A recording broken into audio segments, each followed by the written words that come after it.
नमस्कार साथियों, SL classes study point पर एक बार पुनः आपका हार्दिक स्वागत एवं अभिनंदन। साथियों, आज अपन चौथा पार्ट लेकर है कार्बन और उसके यौगिक। पिछली क्लास के अंदर थोड़ी सी लास्ट में मिस्टेक हो गई थी, वो आपके कोई किसी प्रकार का ऐसा कमेंट नहीं आया, तो आपको अच्छे से समझ में आ गई होगी, आपको पीडीएफ मिल चुकी है। ठीक है मुझे विश्वास है कि आप इसके साथ साथ में तैयारी कर रहे होंगे। ठीक है, तो आज अपन अगला चैप्टर लेके आए हैं कार्बन और उसके यौगिक। कार्बन और उसके यौगिक के बारे में अपन विस्तृत चर्चा करेंगे। तो देखना क्या है, कार्बन एक प्रकार का अधातु है, इसका प्रतीक सी होता है। कार्बन, इसका परिचय देख लेते हैं, एग्जाम के अंदर पूछ नहीं है, पूछा भी जा सकता है। ठीक है, कार्बन का प्रतीक क्या है? सी। ठीक है, और ये एक प्रकार का क्या है? अधातु है। सर्वतोमुखी तत्व कार्बन भूपटल के खनिजों के रूप में 0.02% पाया जाता है। खनिजों के रूप में भूपटल पर, भूमि पर ये 0.02% रूप में पाया जाता है, और वायुमंडल के अंदर कार्बन डाइऑक्साइड के रूप में ये कितना पाया जाता है? ये 0.03% पाया जाता है। मतलब वायुमंडल के अंदर खनिजों के रूप में ये 0.02% पाया जाता है, और कार्बन डाइऑक्साइड के रूप में 0.02% पाया जाता है। मतलब अगर बात करें तो नाइट्रोजन गैस है, ये 78% पाई जाती है वायुमंडल में। ऑक्सीजन गैस है, वो 21% पाई जाती है, और 1% अन्य गैसें पाई जाती है। 1% अन्य गैसों की मात्रा होती है। ठीक है, तो सर जी इतने कम होने के बावजूद भी इनका नाम कार्बन का क्यों पड़ता है? तो उसका कारण ये कि सभी सजीवों के अंदर कार्बन यौगिकों का बने होते हैं। जो सभी सजीव है वो कार्बन यौगिकों के मिलकर बने होते हैं। बिना कार्बन यौगिकों के, मतलब सजीव या फिर किसी भी प्रकार के सजीव, मतलब कहने का मतलब ये है कि पेड़ पौधे हो, पादप हो या फिर जंतु हो, बिना इस कार्बन की सहायता से नहीं बन सकते। मतलब जितनी भी दुनिया के अंदर जलने वाली चीजें हैं, ज्वलनशील सारी जो चीजें हैं वो सारी क्या होगी? कार्बन की मिलकर बनी हुई होगी। किससे मिलकर बनी हुई होगी? कार्बन की। मतलब जितनी ज्वलनशील चीजें हैं वो सारी किससे मिलकर बनी हुई होगी? कार्बन की मिलकर बनी हुई होगी। कार्बन में सहसंयोजी आबंध, अगला है टॉपिक कार्बन में सहसंयोजी आबंध। मतलब सहसंयोजी आबंध क्या होता है? एक ही प्रकार या विभिन्न प्रकार के परमाणुओं के इलेक्ट्रॉनों की जो साझेदारी से बना आबंध। मतलब एक ही प्रकार का या विभिन्न प्रकार के जो परमाणु है वो इलेक्ट्रॉनों की साझेदारी से क्या होते हैं? आबंध बने हुए रहते हैं। मतलब कहने का मतलब ये है कि कोई भी यौगिक का निर्माण करना होता है, कोई भी यौगिक बनाना होता है, तो उसके अंदर कार्बन के या फिर किसी भी तत्व के यौगिक के निर्माण के लिए दो तत्वों के आपस में इलेक्ट्रॉनों का साझाकरण होता है। इलेक्ट्रॉनों के साझाकरण से उसका एक पूर्ण यौगिक का निर्माण होता है। जैसे मैंने आपको कल की क्लास में समझाया था NaCl का। NaCl के अंदर इसके पास में Na के पास में बाहरी कोश में एक इलेक्ट्रॉन बचता है, मतलब एक इलेक्ट्रॉन देता है क्लोरीन को एक इलेक्ट्रॉन की जरूरत पड़ती है, तो ये एक इलेक्ट्रॉन क्लोरीन को देकर पूर्ण रूप में अपना अष्टक पूरा करवाता है, और ये एक प्रकार की विस्तृत यौगिक का निर्माण करता है। इस प्रकार इसके अंदर तत्वों के अंदर, यौगिकों के अंदर, इनके अंदर मतलब इलेक्ट्रॉनों का साझाकरण करके उसको एकदम सहसंयोजी आबंध के रूप में निर्माण करता है, बंध बनाता है। उसको अपन क्या कहते हैं? सहसंयोजी आबंध कहते हैं। कार्बन की परमाणु संख्या होती है 6, परमाणु क्रमांक 6 होते हैं कार्बन के। इलेक्ट्रॉन विन्यास कह सकते हैं C6। प्रथम कोष में 2 इलेक्ट्रॉन, द्वितीय कोष में 4 इलेक्ट्रॉन रहते हैं। ठीक है, इसको अष्टक पूरा करने के लिए 4 इलेक्ट्रॉन की जरूरत पड़ती है। ये दाता परमाणु भी है, ग्राही परमाणु भी कह सकते हैं इसको। मतलब इसकी संयोजकता 4 होती है, प्लस 4 होती है। मतलब ये 4 इलेक्ट्रॉन दे भी सकता है, जहां जरूरत पड़ती है 4 इलेक्ट्रॉन ले भी सकता है। तो ये इसके अंदर इलेक्ट्रॉनों का साझाकरण इस तरीके से होता है। तो ये सामान्य से सरल सी इसके अंदर थोड़ी सी परिभाषा थी, समझाना जरूरी था कि पार्ट अगर आपको थोड़ा सा अगर नहीं समझ में आया हो तो ये पार्ट यहां से आसानी से समझ में आ जाएगा। पूरा पार्ट एकदम सही ढंग से धीरे से समझना, रटाफिकेशन इस पार्ट के अंदर बिल्कुल भी नहीं है। मतलब ये समझने लायक पार्ट है एकदम पूरा। मतलब अगर केमिस्ट्री का कहे आपकी लास्ट पार्ट है तो ये समझने लायक पार्ट है पूरा एकदम। ठीक है, अगला देखना टॉपिक है आपका, अगला टॉपिक है कार्बन उत्कृष्ट विन्यास कैसे बनाता है, उत्कृष्ट विन्यास का निर्माण कैसे करता है। जैसे यहाँ पे H2 लिखा है, ठीक है, H2 है, इसके अंदर हाइड्रोजन के जो परमाणु क्रमांक होते हैं वो कितने होते हैं? 1। और हाइड्रोजन की अभी यहाँ पे संख्या कितनी है सर? 2। 1 और 1 2 हो गया, मतलब 2 हो गए। तो देखो किस तरीके से H2 का निर्माण कैसे हुआ। हाइड्रोजन के प्रथम कोष के अंदर 1 इलेक्ट्रॉन में परमाणु क्रमांक इसके पास 1 ही है, परमाणु क्रमांक 1 ही है, इलेक्ट्रॉन की संख्या इसके पास में भी इसके पास ही 1 ही है। तो इसके पास में जो ये नाभिक है, इस नाभिक के अंदर ये इलेक्ट्रॉन ये इस तरीके से पड़े हैं। प्रथम कोष के अंदर ये 1 इलेक्ट्रॉन, और इसके अंदर जैसे ये दूसरा हाइड्रोजन है उसके प्रथम कोष में 1 इलेक्ट्रॉन। अष्टक पूरा करने के लिए कितने इलेक्ट्रॉन की जरूरत है? इसके 1 इलेक्ट्रॉन की जरूरत है। तो ये किस तरीके से इलेक्ट्रॉनों का साझाकरण करेगा? किस तरीके से इलेक्ट्रॉनों का साझाकरण करेगा, मतलब ये एक दूसरे को क्या देगा, इलेक्ट्रॉन देगा और इलेक्ट्रॉन ग्रहण करेगा। मतलब ये क्या करेगा, जैसे कि ये हाइड्रोजन है, ठीक है, एक हाइड्रोजन ये, एक हाइड्रोजन ये, इसका एक इलेक्ट्रॉन ये पड़ा, एक इलेक्ट्रॉन ये पड़ा, ठीक है, एक इसका इलेक्ट्रॉन और एक इसका इलेक्ट्रॉन, ठीक है, एक एक इलेक्ट्रॉन। अब इसको अष्टक पूरा करने के लिए कितने इलेक्ट्रॉन की जरूरत पड़ेगी सर जी, एक इलेक्ट्रॉन की। तो ये एक और एक मिलकर 2 हो जाएगा, हाँ ठीक है। और इसको जब जरूरत पड़ेगी ये इससे मांग लेगा कि तेरा इलेक्ट्रॉन मुझे दे। इस तरीके से ये हाइड्रोजन के मध्य आबंध का निर्माण कर लेगा। किसका निर्माण कर लेगा, आबंध का निर्माण कर लेगा। हाइड्रोजन के अंदर हाइड्रोजन के मध्य एक आबंध का निर्माण कर लेगा, जिसको H हाइड्रोजन कहते हैं। हाइड्रोजन आबंध कहा जाता है। हाइड्रोजन के मध्य ये आपस में निर्माण कर एक पूर्ण रूपेण यौगिक गैस का निर्माण करता है। मतलब एक एक इलेक्ट्रॉन इसके पास में होते हैं। एक इलेक्ट्रॉन ये कहेगा मेरे को अष्टक पूरा करना, चल तेरा इलेक्ट्रॉन एक दे, क्योंकि पहले कोष के अंदर इलेक्ट्रॉनों की संख्या अधिकतम कितने इलेक्ट्रॉन भरे जा सकते हैं, 2 इलेक्ट्रॉन। समझ में आया तो ठीक, नहीं तो पुरानी क्लास में देख लेना, समझाया अच्छे से, ठीक है। एक इलेक्ट्रॉन इसको चाहिए अब अष्टक पूरा करने के लिए, एक इलेक्ट्रॉन इसको चाहिए अष्टक पूरा करने के लिए, तो ये एक दूसरे से इलेक्ट्रॉनों को क्या कर लेगा, साझाकरण कर लेगा। ये एग्जाम के अंदर प्रश्न पूछते हैं, ठीक है। हाइड्रोजन का अष्टक निर्माण प्रक्रिया, ठीक है। O2 की बात करें, ऑक्सीजन के परमाणु क्रमांक कितने हैं सर जी, 8 है। प्रथम कोष में कितने इलेक्ट्रॉन, 2। द्वितीय कोष में कितने इलेक्ट्रॉन, 6 है ना। इसको अष्टक पूरा करने के लिए क्या करना पड़ेगा, 2 इलेक्ट्रॉन मांगता है। 2 इलेक्ट्रॉन क्या करता है, मांगता है, ठीक है। अष्टक क्योंकि 6 दे नहीं सकता, तो 6 देना मुश्किल है, 2 मांगना आसान है। तो ये क्या करेगा, यहां पर ये क्या करेगा, इनके हाइड्रोजन के मध्य जैसे ये अष्टक बना, इसी प्रकार ये इसके मध्य इस प्रकार की प्रक्रिया होगी। मतलब कैसे होगी, देखो जैसे एक ये ऑक्सीजन, एक ये ऑक्सीजन, ठीक है। अब इसके पास में कितने इलेक्ट्रॉन, 1 2 3 4 5 6, ठीक है। 1 2 3 4 5 और 6 है। अब इनके पास एक एक इलेक्ट्रॉन क्या है, 2 इलेक्ट्रॉन इनके पास में शेष बचे हुए है ना, बचे हैं। तो ये क्या करेगा, 2 2 4 2 6 2 8, यहां से एक इलेक्ट्रॉन इससे ले लेगा कि चल एक इलेक्ट्रॉन तू मुझे दे, ठीक है। और एक इलेक्ट्रॉन इससे ये ले लेगा कि चल एक इलेक्ट्रॉन तू मुझे दे। इस तरीके से ये इलेक्ट्रॉनों का साझाकरण करके अपना अष्टक का निर्माण करेगा, ठीक है। अपने अष्टक का निर्माण करेगा। ऐसे बना सकते हो, ऐसे अगर नहीं बनता है तो आप ऐसे भी इसको बना सकते हो। थोड़ा सा मैं आपको दूसरे तरीके से बता देता हूं, ऐसे भी ये बना सकते हो आप,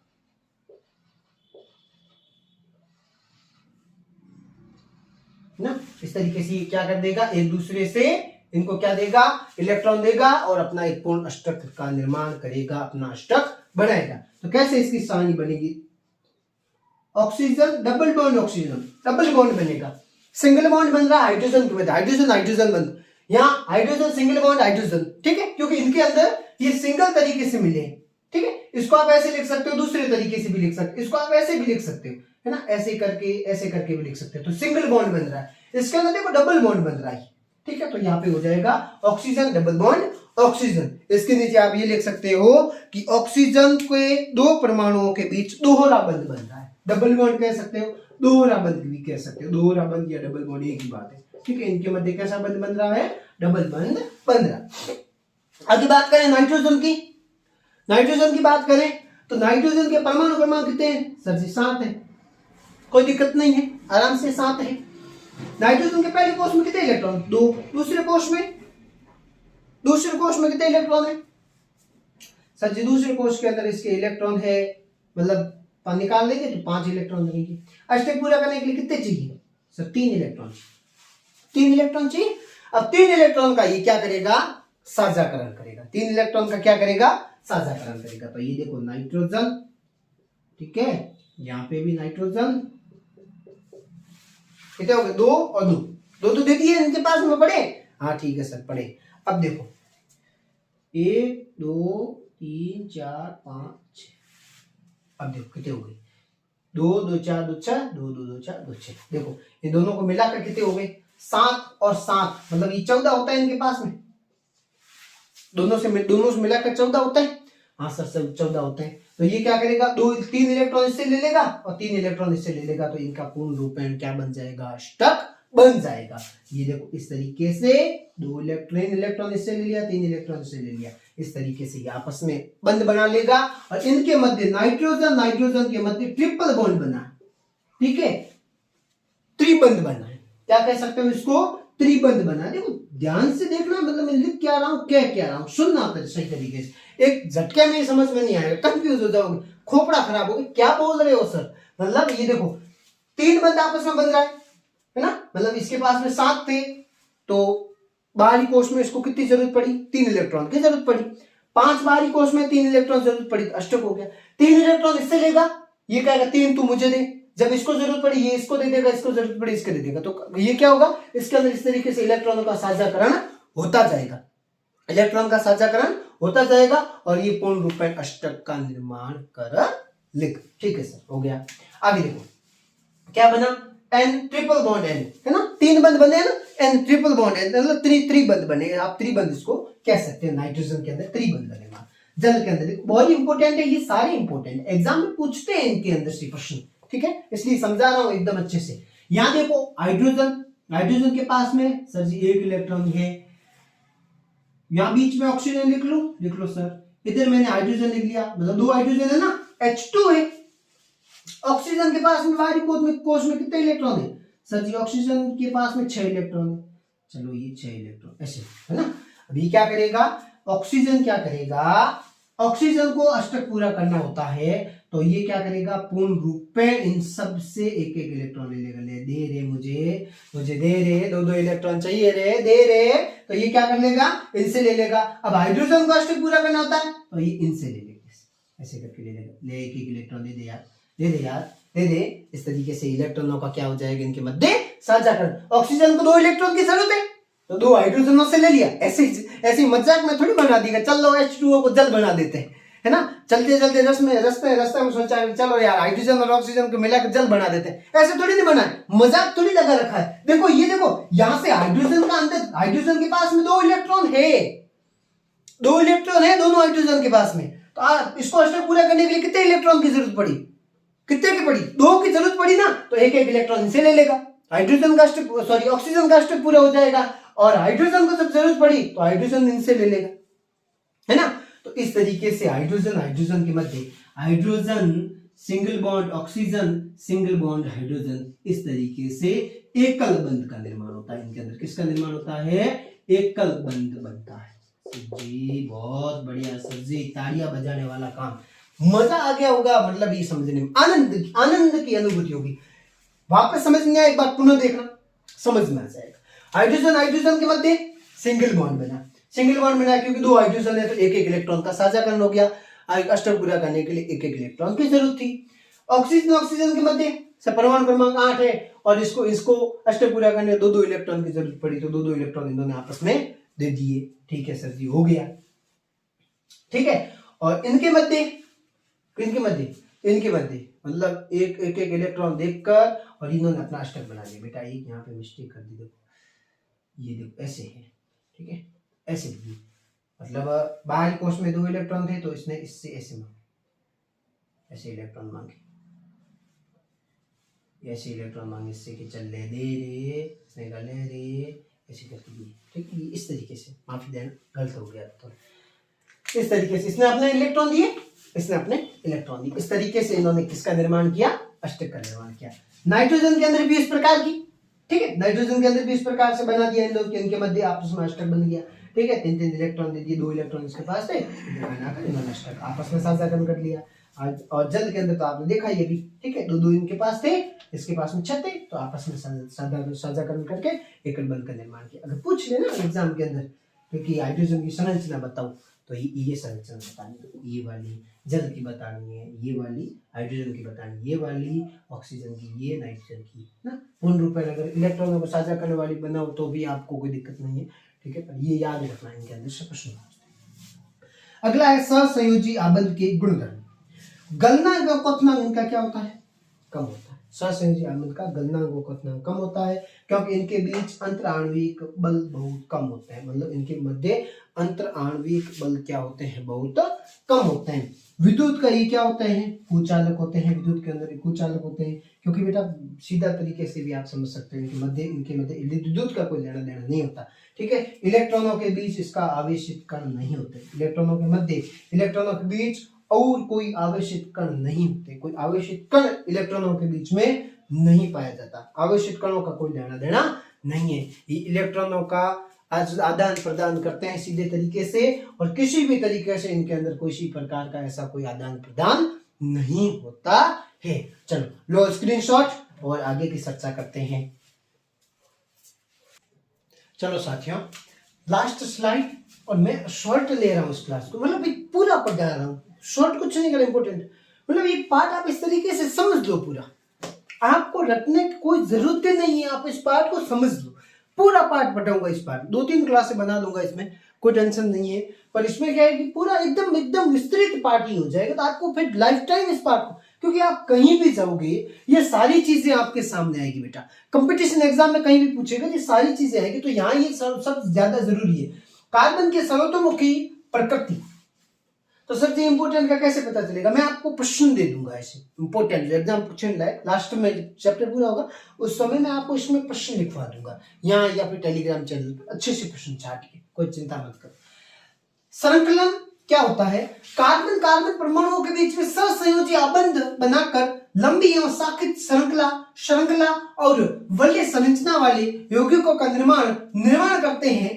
कार्बन परमाणु का एक दूसरे के साथ में एकल द्वि आबंध द्वारा जुड़े रह सकते हैं। मतलब कहने का मतलब ये है कि कार्बन कार्बन परमाणु के मध्य जब कार्बन कार्बन परमाणु बनते हैं तो उनके मध्य एक श्रृंखला का निर्माण करते हैं, एक श्रृंखला बनती है, जो श्रृंखला कैसी होती है, लंबी शाखित और वलय के रूप में ये श्रृंखलाएं बनती है। कार्बन कार्बन जैसे परमाणु आपस में जुड़ते हैं, कैसे जुड़ेगा पार्ट आप जैसे आगे बढ़ते जाओगे तो आप आराम से समझ लोगे। जैसे ये है CH4, ठीक है, CH4 है, C कार्बन कार्बन कार्बन, ठीक है। अब हाइड्रोजन इसके अंदर कैसे, जैसे एक अष्टक पूरा करने के लिए 4 हाइड्रोजन की जरूरत पड़ती है, तो एक हाइड्रोजन 1 2 3, एक तो ये हो गया, इसका हो गया, 4 मिल गए इसको 1 2 1 2 3 4 मिल गए इस कार्बन को, 1 2 3 कितने हो गए, 1 2 3 4 5 6 7 8, ठीक है। ऐसे मतलब इस तरीके से श्रृंखला में CH4 की बनानी होती है, तो एक एक कार्बन इसके अंदर से डिलीट कर देते हैं, यहाँ डबल बॉन्ड बनता जाएगा, ठीक है। एक कार्बन कार्बन के मध्य डबल बॉन्ड, मतलब ये इस तरीके से संरचना बनेगी जैसे CH4 की अगर बनाए, ठीक है, ये दूसरी बन जाती है। CH4 की अगर श्रृंखला बनाए तो कार्बन 1 2 3 4 1 2 3 4 कार्बन बनके देखो अष्टक पूरा हो गया। इस तरीके से श्रृंखला बनती है, इस तरीके से श्रृंखला का निर्माण होता है, ठीक है। इसको कहा जैसे C3H 1 2 3 4 5 6 7 8, तो C3H8, ठीक है। डबल बॉन्ड आ जाता है तो 2-3 हाइड्रोजन इसके अंदर कम हो जाएंगे, ठीक है। तो इस तरीके से आप आगे तक कंफ्यूज नहीं होना, अरे कंफ्यूज नहीं होना, मैं बैठा हूं ना बेटा, कंफ्यूज नहीं होने दूंगा। आप धीरे धीरे इसको अगर मतलब समझोगे ना तो सब समझ में आ जाएगा। इस तरीके से श्रृंखला का निर्माण होता है। कार्बन परमाणु एक दूसरे से एकल बंध द्वारा, द्विबंध द्वारा, त्रिबंध द्वारा जुड़े रहता है। ये मैंने यहाँ पे लिखा है, देखो मैं आपको समझाऊंगा। एकल द्वि और त्रिबंध द्वारा एक दूसरे से जुड़े हुए रहते हैं। कार्बन कार्बन परमाणुओं के मध्य एकल द्वि और त्रिबंध द्वारा ये आपस में जुड़े रहते हैं। आगे देखो चतुसंयोजी, कार्बन परमाणु की संयोजकता कितनी होती है सर, 4 होती है। इसके कारण कार्बन 4 अन्य कार्बन परमाणु के साथ में एकल संयोजी परमाणु ऑक्सीजन, नाइट्रोजन और सल्फर के साथ में आबंध बना सकते हैं। 4 परमाणु की जरूरत पड़ती है, तो ये किसके साथ आबंध बना सकता है, ऑक्सीजन के साथ में, नाइट्रोजन के साथ में, सल्फर के साथ में, ये आराम से बना सकता है। जैसे मैं यहाँ पे एक समझा देता हूँ, CO2 सर जी है, ये क्या लिख दिया सर जी हमें, सर CO2, अब इसको कैसे बनाएंगे सर जी, C कौन है, कार्बन, ठीक। कार्बन के पास में कितने इलेक्ट्रॉन है सर, 4 इलेक्ट्रॉन है। और ऑक्सीजन के पास में सर, ऑक्सीजन के पास में 2-2 इलेक्ट्रॉन की जरूरत पड़ती है इसको पूरा करने के लिए, 2 की जरूरत पड़ती है ना, इसके पास में 4 है। अब 1 2 यहाँ लिख लो, 1 2 3 4 यहाँ लिख लो, कितने हो गए 6, 1 2 3 4 5 6। कार्बन को कितने की जरूरत पड़ती है सर, 4 की जरूरत पड़ती है, तो ये 2-2 इलेक्ट्रॉन ऐसे ले ले कह दे। और ये क्या करेगा, ये कहेगा कि मुझे 2 इलेक्ट्रॉन की जरूरत है, कि 2 इलेक्ट्रॉन मुझे दे, तो ये इलेक्ट्रॉन में यहाँ लिखूं तो कोई प्रॉब्लम है, नहीं प्रॉब्लम है सर। तो ये 2 इलेक्ट्रॉन इसको दे देगा और ये 2 इलेक्ट्रॉन इसको दे देंगे। देखो कार्बन के साथ में ऑक्सीजन ने अपने आप में संयोजकता करते, कैसे मतलब कैसे कैसे किस तरीके से। नाइट्रोजन की बना जैसे CH मैंने अभी ये ऊपर बनाई है, ठीक है, कार्बन की सॉरी कार्बन के साथ में हाइड्रोजन की बना लो, सल्फर की बना लो, क्लोरीन की बना लो, CCl4, क्लोरीन की बना लो, नाइट्रोजन की बना लो, ठीक है, CN, इस तरीके से अभिक्रिया बन जाएगी, ठीक है, S की बन जाएगी, ठीक है। तो कहने का मतलब ये आपस में ये मिलकर आपस में अभिक्रिया का निर्माण करते हैं, आपस में इलेक्ट्रॉनों को साझाकरण करते हैं और इलेक्ट्रॉन इससे जुड़ते हैं। ये इंपॉर्टेंट है। अब यहाँ से पूरे पार्ट की वापस यहाँ से अब शुरू का पार्ट इतनी देर थोड़ी था, इतनी देर इंट्रोडक्शन था, पार्ट अभी स्टार्ट होगा, कहानी अभी बाकी है मेरे दोस्त, यहां से अभी स्टार्ट होगा पूरा। ये इतनी देर कुछ नहीं था, अभी ये स्टार्ट होगा। देख लो, कार्बन और हाइड्रोजन आपस में जुड़ते हैं, उसको हाइड्रोकार्बन कहते हैं। एग्जाम के अंदर सीधा प्रश्न पूछा जाता है हाइड्रोकार्बन किसे कहते हैं, समझाइए। तो ये हाइड्रोकार्बन दो प्रकार के होते हैं, संतृप्त हाइड्रोकार्बन और संतृप्त हाइड्रोकार्बन, दो प्रकार के हाइड्रोकार्बन होते हैं। संतृप्त हाइड्रोकार्बन, इसमें कार्बन परमाणु के बीच एकल बंध बनता है, कार्बन परमाणु होते हैं उसके बीच में एकल बंध बनता है, ठीक है। और जिसको कार्बन के मध्य एकल बंध बनेगा उसको क्या कहते हैं, एल्केन कहते हैं। और इसका ही सूत्र हो गए, कहाँ काम आते हैं आगे बताऊंगा सारे, ठीक है। असंतृप्त हाइड्रोकार्बन के एक दो प्रकार के होते हैं, द्विआबंध और त्रिआबंध। द्विआबंध में डबल बॉन्ड बनता है, त्रिआबंध त्रिबंध बनता है, इसको एल्कीन कहते हैं, इसको एल्काइन कहते हैं, ठीक है। ये कुछ बातें बहुत ज्यादा सरल सी चीजें, और ये रट लेना, ये याद कर लेना, बस इतना याद कर लेना। और कुछ एक काम आज आपको मैं देता हूँ, सारणी एक है किताब के अंदर, मैं आपको बता देता हूँ, सारणी क्रमांक 4.2 कल मैं बता दूंगा, आपको समझा दूंगा। वैसे सारणी यहाँ लिख रहा हूं मैं, ठीक है, सारणी 4.2 रट लेना, 4.2 रट लेना, सारणी 4.2 रट लेना। इसके अंदर क्या आते हैं पता है, इसके अंदर इनके मध्य देखो, मैथ, एथ, प्रो, ब्यूट, पेंट, हेथ, जेप्ट, ये आते हैं, ठीक है। मैथ में देखो एक होता है, मैं समझा देता हूँ। मैथ का मतलब होता है कार्बन की संख्या 1, कार्बन की संख्या 1, ठीक है। और एथ का मतलब होता है कार्बन की संख्या 2, कार्बन की संख्या 2, ठीक है। अभी कार्बन के मध्य एथ होगा, 2 कार्बन होते, ठीक है। प्रोप का मतलब होता है कार्बन की संख्या 3, ठीक है। ब्यूट का मतलब होता है कार्बन की संख्या 4, ठीक है। सिंगल बॉन्ड होगा, क्या होगा, सिंगल बॉन्ड होगा तो अपन कहेंगे क्या, मैथ, और इसके साथ में एक और, इसको साथ में जुड़ जाएगा एन, क्या जोड़ देंगे इसके साथ में, अगर सिंगल बॉन्ड होगा इसके साथ में जोड़ देंगे एन, ये लिखना है, ठीक है, ये लिख लेना, ठीक है। और डबल बॉन्ड होगा तो इसके साथ में जुड़ जाएगा ईन, ठीक है। और ट्रिपल बॉन्ड होगा तो जुड़ेगा आइन, क्या जुड़ेगा, आइन। मतलब कहने का मतलब ये है कि जैसे C double bond C, 1 2 3 4, 1 2 hydrogen इसमें जोड़ दो, ठीक है। अब इसके अंदर देखो, कार्बन और हाइड्रोजन कितने, कार्बन 2 और हाइड्रोजन कितने 4, C2H4। अब इसका नाम कैसे देंगे, कार्बन की संख्या कितनी है 2 कार्बन वाले को क्या कहते हैं, एथ कहते हैं। और बंध कैसा है, बंध सर जी डबल है, तो डबल बॉन्ड वाले को क्या कहते हैं, ईन, तो क्या कहेंगे इसको, एथीन। ऐसे नामकरण करना पड़ेगा। 9 राशि देनो, मेरे मतलब समाज में, ब्राह्मण समाज में होया करेंगे 9 राशि 9 देनो कौन कहा जाए, ठीक है। वैसे मैं आपको नाम देना सिखाऊंगा पूरा एकदम विधि विधान के साथ में, पूरी विधि बताऊंगा इसमें, ठीक है। एकदम पूरी विधि बताकर, पूरी कौन से सामान की जरूरत पड़ती है वो सारे बताकर। ये थोड़ा प्रैक्टिस है, थोड़ा सिर दर्द आपका हुआ होगा, आगे क्लास इतना यहाँ बढ़िया तरीके से याद कर लेना, नोट्स बना लेना, और इस क्लास को बढ़िया तरीके से शेयर कर देना, ठीक है। शेयर करना मत भूलना कि मैं इतनी मेहनत कर रहा हूँ तो तुम्हारा ये फर्ज बनता है तुम भी इस क्लास को शेयर करो, ठीक है, हवा में ले जाओ ऊंचा, ठीक है। तो आज के लिए बस अपन इतना ही, आगे की चर्चा अपन अगली क्लास में करेंगे, अगले वीडियो के अंदर अपन बात करेंगे, ठीक है। तो आज के लिए बस इतना ही, क्लास को शेयर कर देना, लाइक करना, शेयर करना, सब्सक्राइब करना, कमेंट के अंदर राय जरूर देना, राय तो दो रे, कम से कम कहो कि हमें क्लास अच्छी लगी है, धन्यवाद तो दे सकते, नहीं तो गालियां तो दो कम से कम के सर जी अच्छी नहीं लगी, टाइम पास क्यों कर, कुछ तो कहो, उसके अंदर लिखा है नीचे पढ़ा है, आपके क्या जाता है, क्लास देखते हो पूरी, थोड़ा लिख रहे हैं। और ये ना, ये वो एक ये वाला है ना, ये वाला दबाने में क्या जाता है, तो मतलब क्लास पूरी देखते हो, ये वाला दबाने में तुम्हारे क्या जाता है, ठीक है। तो आप लाइक जरूर करना, ठीक है, क्लास को शेयर करना। बस आज के लिए इतना ही, अगली क्लास में अगली वीडियो अच्छी लगे क्लास में मुझे कहना सर जी बहुत अच्छा लगा, कुछ कमी पेशी हो तो बता देना, ठीक है। तो धन्यवाद, राधे राधे, नमस्कार।